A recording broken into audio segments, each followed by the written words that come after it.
we're invited to look at how we can engage people to sit and listen to stories, and it only made sense for us to look at a willow structure. Creating this space, a safe space for people to sit and listen and reflect, is our intention here. Reconciliation is something that is growing, and as we nurture it and water the willow, it will continue to grow. Being surrounded by nature holds you in a good space while you're listening to some of the stories that are being shared with you.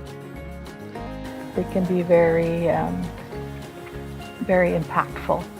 And to look out onto the Yukon River and watch it flow by, I think will help the listener really embrace what's being said to them and allow them just to be.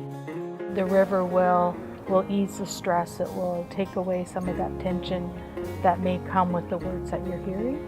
Hear it, accept it, and allow it to move on.